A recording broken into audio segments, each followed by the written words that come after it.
So if you haven't been living under a rock, you know UMG pulled their music catalog from TikTok. Now, UMG just didn't pull their music catalog from TikTok. They also removed their publishing catalog. So that means that artists not only signed to all of the labels connected to UMG had their music removed, but that also means that artists like Bad Bunny and others who have publishing deals through UMG, that means that their music was pulled as well.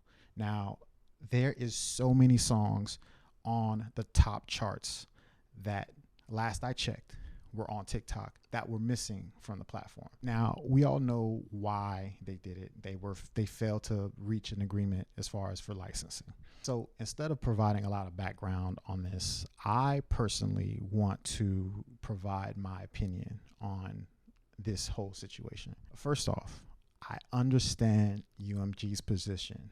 Obviously, if you don't know, I've been an independent label owner for over 19 years. So obviously, I understand UMG's position. I believe that this will be resolved soon. So this is what I think is going to happen. So now that you know a little bit about my opinion on it, my short opinion, let me provide some insight of what I think is going to happen. I think that if this isn't solved within the next 3 to 6 months, then you will see some kind of talks and negotiation or news about that after that period, because I think that's around the time that UMG will be able to feel the effects of how this affects their catalog.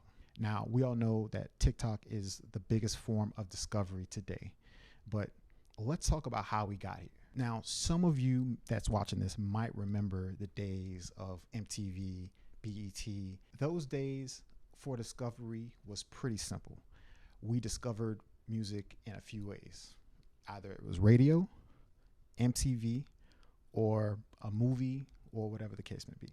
It was only a few ways that we would discover new music. Today, music is fragmented, and how people discover music is completely different than how it was in the past. And to be honest with you, since I've been in the music industry for close to 2 decades, I could tell you that this is pretty much the most unpredictable time in music marketing, because the way we used to market music had cycles. I started my label in 2005.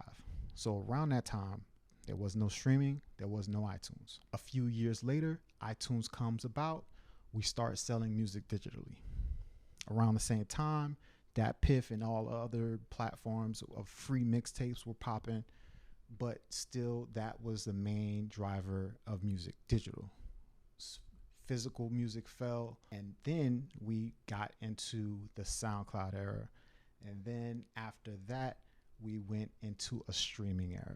Those eras had years in between, and I think now with this music discovery, it's that change is happening a lot quicker. I think UMG is going to solve this in a 3 to 6 month period, or if we don't see a resolve of it between that time, we'll start to hear talks after that point. So no longer than 8 months, I think that this is going to have an impact, or that this will actually be a thing. Now, let's talk about TikTok's stance in this. TikTok has been wanting to, I would say, cut costs for a long time, because they have leverage. They know that TikTok has been a huge driver for music. There has been very few hits that have stemmed just from a particular platform like Instagram or whatever the case may be. Usually it's TikTok. That's largely due to the algorithm and user base and the way people use the app.